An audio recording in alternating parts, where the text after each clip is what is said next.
Greetings, everyone. This is the Hipster Snek, here for another Mons-themed Snek Talk. This time we're going to be talking about another Mon series that's near and dear to my heart, Digimon. I saw Digimon for the first time one Saturday morning when I was at some extended family's house. My cousin and I were watching TV. We saw it and were immediately interested in where it was going. It wasn't long at all before I tracked down the V-Tamer fan translation of the original manga, and really, I've been hooked ever since. I've seen, at least in part, every series except Try, which I have not seen yet but plan to. And really, I figured I would sit down and do some compare and contrast, because Digimon and Pokemon share a similar trend where every other installation of the series tends to suck, but at the same time, for different reasons. Namely that Digimon has been much less consistent and much more experimental. So let's talk about this a little more in depth. Even though a good number of series conventions were originally set up in V-Tamer, we didn't get an official translation of any of the mangas. And most Digimon mangas excepting V-Tamer are either good but unnecessary or really, really bad.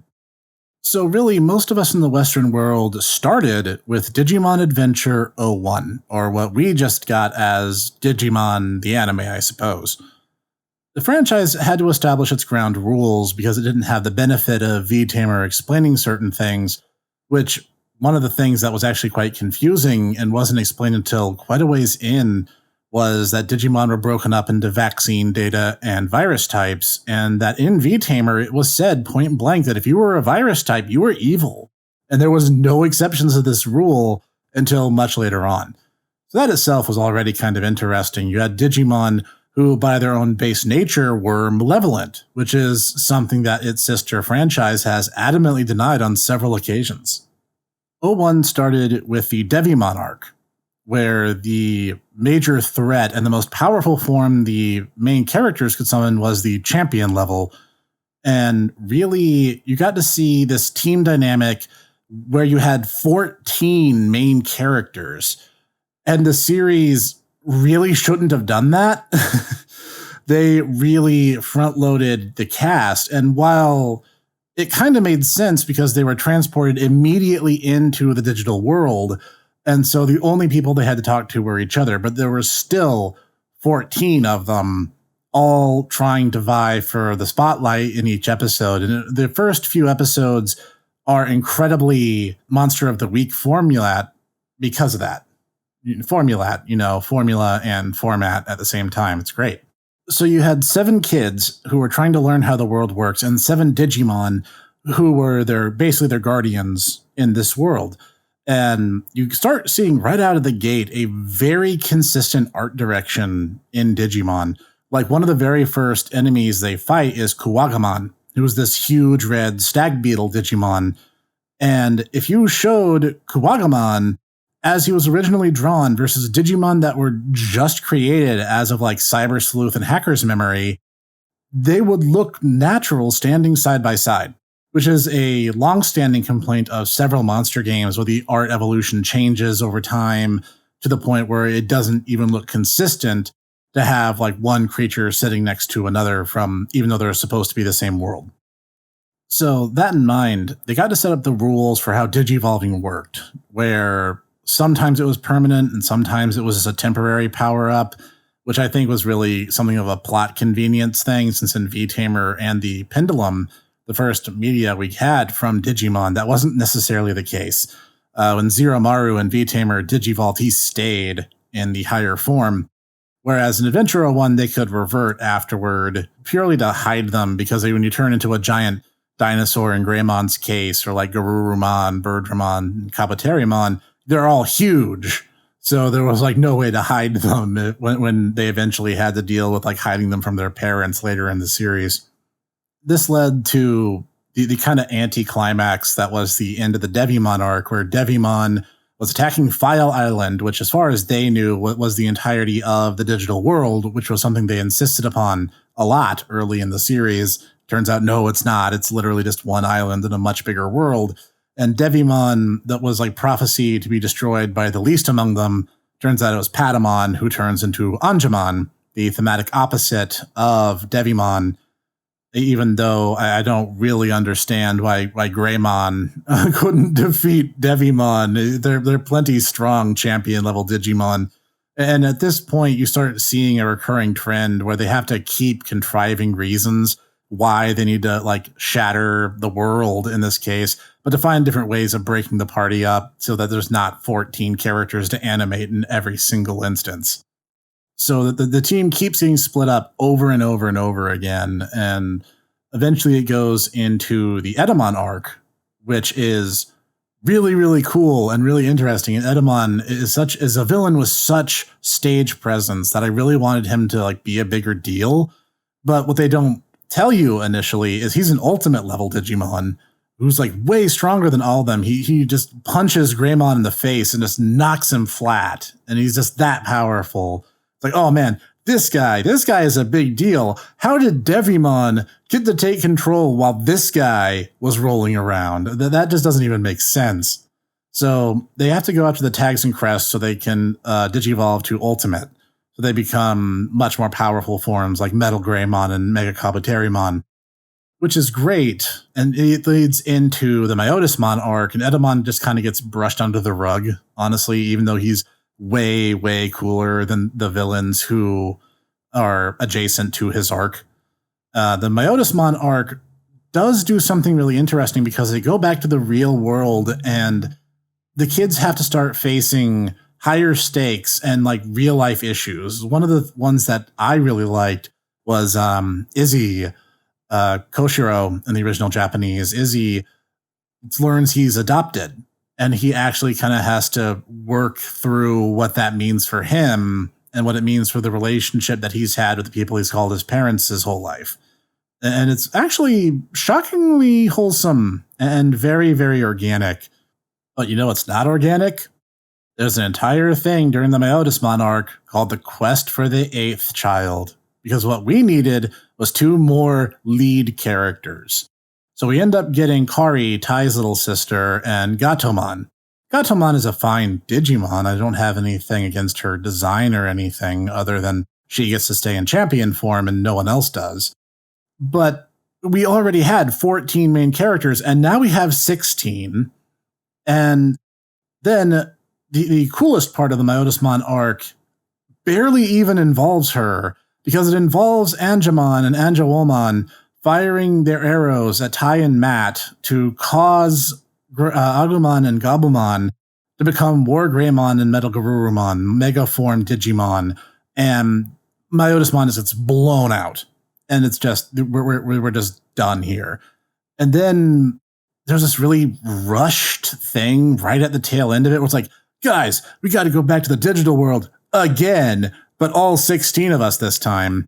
And we had to fight these 4 Mega level Digimon. Oh, by the way, we still only have 2 Digimon who can turn Mega. So it's all about War Greymon and Metal Garurumon. And yeah, no, you see some cool stuff like Magna Angemon gets a couple cool fights, but it's like very clearly completely focused on Tai and Matt and Agumon and Gabumon. And I get why they were a huge deal. Agumon and Gabumon are big deals in the V-Tamer manga, but just wow, the Dark Masters arc was a bit of a mixed bag for me. And that they end basically by averting doomsday. It gets really crazy really fast. And it's like, yeah, we stopped the end of the world, so that's pretty cool. O1 really has combat that's much more visceral than a lot of monster series at the time did. The stakes were always high because they could literally die. If they lost a fight, they wouldn't just, oh, well, I have to give you some money now. No, they would literally just die. And they had to accept the fact that even in the digital world, they were still mortal and they weren't going to be given any kind of easy out. They had to treat the digital world like they treated the real world, all the while not understanding all the rules the digital world played by. So it made it a really interesting high stakes series, which for me, even young me, was like, this is so much more engaging because everything is so much more meaningful. It's not just a matter of, the not Duranbo gang trying to kidnap, mascot McUseless Pokemon.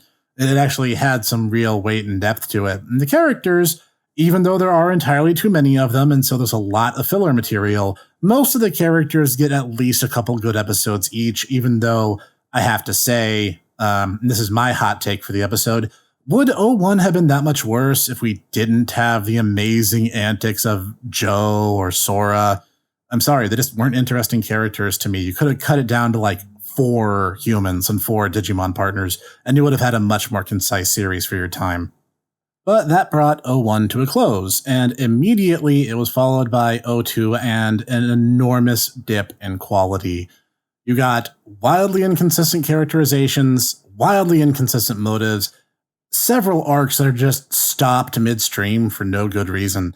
It starts with the Digimon Emperor arc, and this dude, this random human guy, gets to the digital world, somehow has like his own mechanized fortress that comes out of nowhere, creates these things called control spires. These imagine the Washington Monument, now dye it black. That's what these are. And it stops some Digimon from digivolving, aka to stop War Greymon and Metal Garurumon from just ending the series before it began. So then they have to introduce these new heroes, Davis, Yoli, and Cody, who are not interesting at all. Just absolutely not interesting. And they give them decent enough Digimon, Vmon, Hawkmon, and Armadillomon, who are all fine, but the humans are boring and dumb. And then they like, oh, we can armor Digivolve. Well, for those who don't know, imagine a form change about as strong as a champion, but it has no potential to ever become stronger.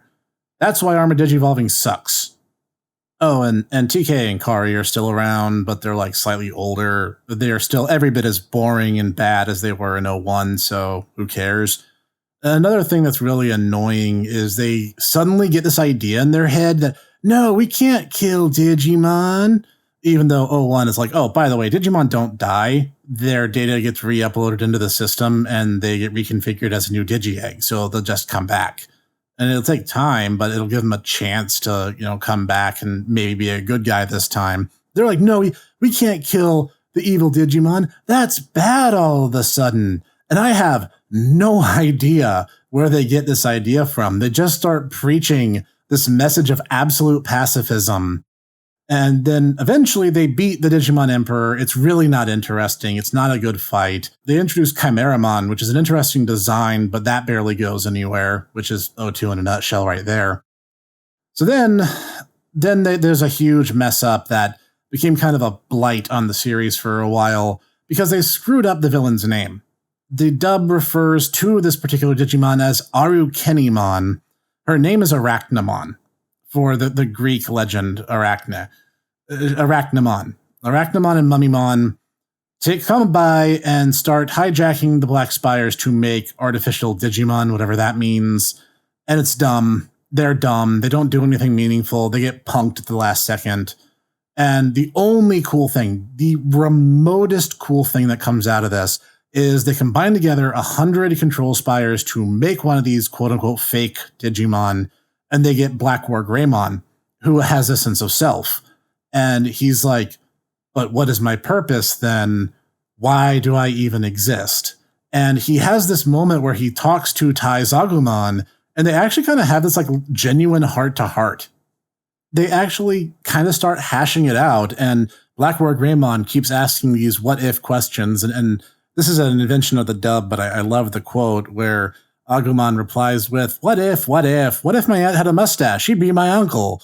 And it's like, that's actually shockingly profound for this really goofy little lizard to be spouting to this huge mega level Digimon. And it really has this like potential to go somewhere. And then of course, this is 02, so it doesn't. And I forget how, but Black War Greymon just kind of gets wiped out of the story. And then there's this whole thing about, oh, there's this dark ocean, never gets explained outside of like I think some of the Wonder Swan games touch on it. And there's like, oh, these dark spores, these kids who are infected with dark spores. And Ken was the Digimon Emperor, by the way. He's a good guy now. Not really important. Oh, the dark spores were controlling him, so it wasn't really his fault. And then it's like, this is stupid. This is a complete and utter mess. And '02 was the first time in the anime we saw DNA digivolving called Jogress or Joint Progress in V-Tamer. But again, V-Tamer came first, and the concept was not new. It was just new Digimon doing it. The ending is a complete mess, and they were so creatively bankrupt, they couldn't even pull off a decent ending. They literally have a mutated version of Myotismon show up and just kill Arachnamon and Mummymon, and that's it. I'm like, '02 is terrible. And it almost made me give up on the franchise, except what came next was Digimon Tamers. And Tamers was amazing. It was the first series to really take some of those concepts first established in V-Tamers into one and really play with them. The lead Digimon, Guilmon, was the lead dragon, like every series has, but he was a virus type. It was a good virus type, and this was actually kind of a huge deal. And the main character, Takato, is a good hero because he's a genuinely nice guy who's trying to make things work, trying to deal with the fact that he now has a pet dinosaur who's markedly bigger and markedly dumber than Agumon was. And he ends up making friends with Henry, who is an awesome guy, and his Digimon partner, Terriermon, and Rika, who gets better as the series goes on. And they have an excellent B-plot with Impmon, a partner Digimon who ran away from home because he figured he would become stronger if he did things his own way. The entire series is just excellent front to back. I'm not going to try to cover everything beat for beat. This is already running way longer than most of these Snek Talks do. But suffice it to say, Tamers ties the themes of a Digimon digivolving into a parallel of a young child growing up into adulthood. It's like, yeah, you'll look different and you'll gain new abilities, but it's still you at the end of the day. And that's what's important. And I gotta say, the entire final arc against the D-Reaper is probably my favorite bit of Digimon media, period. And it left a huge impression on Little Snek.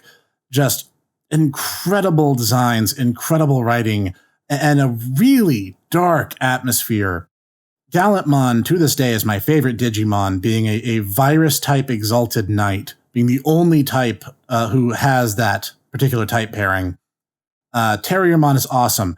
The Elzamon made a super awesome anti-hero.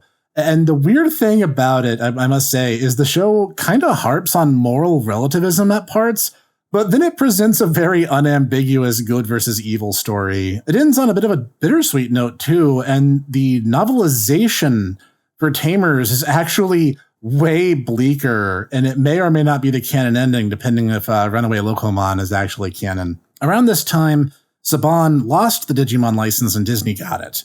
And then we had Frontier, and Frontier sucked. Frontier sucked worse than '02. It was an incompetent retread of '01, but worse in every conceivable fashion. The Demon Lords were a good idea, but the heroes just sucked, and they weren't interesting. I didn't care if they won. The barcode scanners were dumb and dated and tacky when they were new, and it was convinced that Digimon Rangers were somehow a good idea, which it isn't. It absolutely is not. I could not even make it through Frontier. I did not watch it front to back. I just hated it that much. And it actually did make me walk away from Digimon as a franchise for quite a while. The thing that got me back into it is I was at the game store. Actually, Cog was with me. Cog and I were looking at the PS2 games at GameStop, and I found the Digimon Data Squad PS2 game. It's an okay game. It's not amazing, but it's competent. And I was like, this is interesting. What is Data Squad?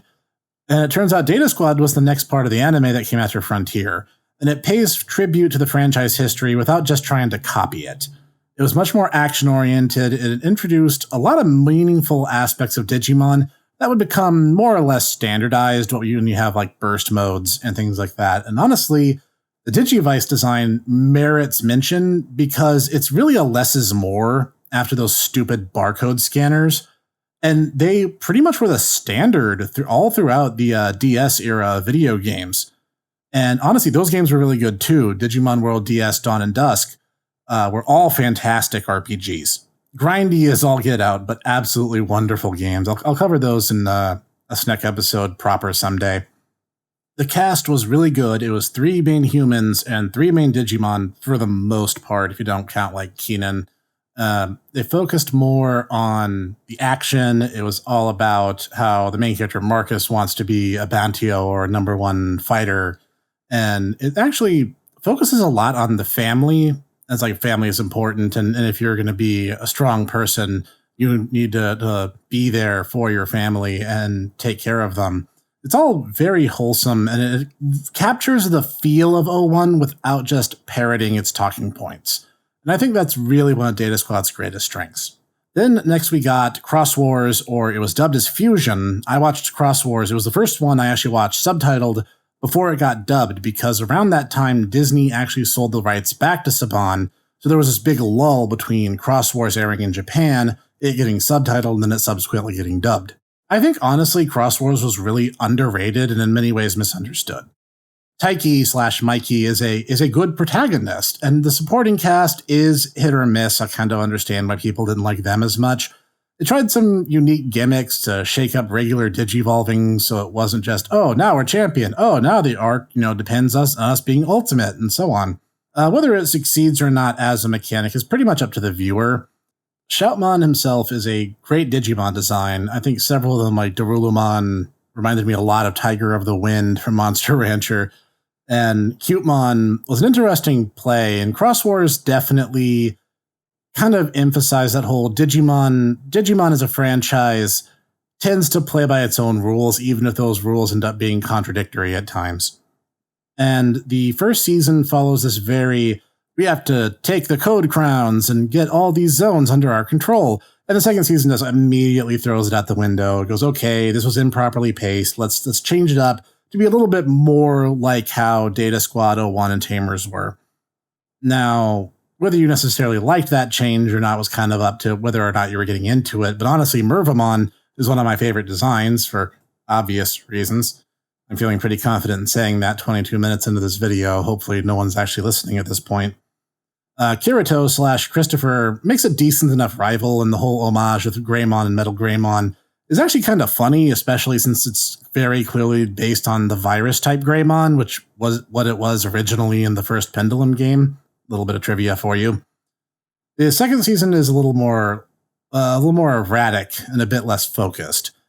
But I actually liked the way it was handled. I thought it was actually interesting. And the way we got the entire thing with, I forget his name, the blonde kid, and his Digimon was Damimon, really kind of had a Digimon Emperor arc that actually was more fluid and logical. So I actually really liked that. And Hunters, Digimon Hunters, I kind of consider that to be Cross Wars Season 3, because it's the same continuity, it's the same characters that it picks up right after Season 2, so why shouldn't it be? Hunters was very different, and the fact that it kind of played with AR as a technical concept in Digimon was interesting, if nothing else. And I think Shoutmon, Gumdramon, and Damimon made a good leading trio. I thought Hunters was good fun. It was a little bit rushed. It was clearly kind of like, okay, we're biting the bullet and we got to get this done. The music was great. The action was great. And I'm going to push at some point for us to do some Digimon series over on the Tomodachi Bros channel. And I think Hunters would actually be really good for it, because you get this really cool fan service moment in the last episode. Not going to spoil that, but it's absolutely worth seeing. And the last anime series we got was Applemon, and Applemon sucked. I tried to like it, but it sucks. The main character, Haru, is basically the Charlie Brown of Digimon heroes, because he's always like, oh, I'm not good enough to be a main character, so I'm gonna sulk. And then he gets Gatchaman, and he's at least, he has the spirit. He's like, yeah, let's go. He reminded me a lot of Shoutmon. He had that very hot-tempered attitude, but whereas Taiki's thing was like, I cannot turn my back on those in need, Haru was just like, I want to be a main character, but I have nothing interesting about me. The girl, I've already forgotten her name, despite the fact that I watched the series almost all the way through.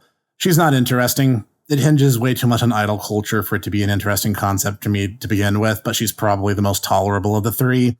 And the blonde Lancer guy is just trying to be PewDiePie, but like dumber somehow. And I don't even dislike PewDiePie. I'm just saying this guy is really dumb and really annoying. And it comes off as incredibly off-brand. It's incredibly stupid. They can repeatedly confuse technical terms like deep web and dark web, which are not the same thing. It's bad. It's really bad. The Digivices are over-designed. The weird pseudo-cross system is really bad, and it has the exact same power creep problem that the original series had, except worse in some ways. Oh, hey, now I'm Globemon. I can find anything on the globe. This is not my final form, by the way. It's bad. This should not have been a Digimon series, and they appear to know that because they had a hard backpedal after this series. There's been no announcements of a new anime series, but there have been a few games. Digimon Survive has gotten a trailer or two since then, and the hard backpedal kinda gave us Cyber Sleuth and Hacker's Memory. Oh, and that reminds me, that's a little bit of a teaser for what's coming next Monday, you guys, so you can look forward to that. All right, I've talked long enough, and I hope you guys kind of see why the different series of Digimon are not only very different from each other, but very different from their sister series. And anyone who calls Digimon a Pokemon clone is definitely doing you a disservice and being incredibly reductive. Digimon is its own franchise with a life of its own, a lot of high-flying action, and some incredible characters and story arcs that are worth revisiting even to this day. I think even some jaded adults could really use some of the generally wholesome and uplifting spirit that Digimon encapsulates. Especially in this day and age, I think we could all use a little more positivity. This is the Hipster Snek, signing off for now. Tell me about your Digimon partner in the comments below. See you next time.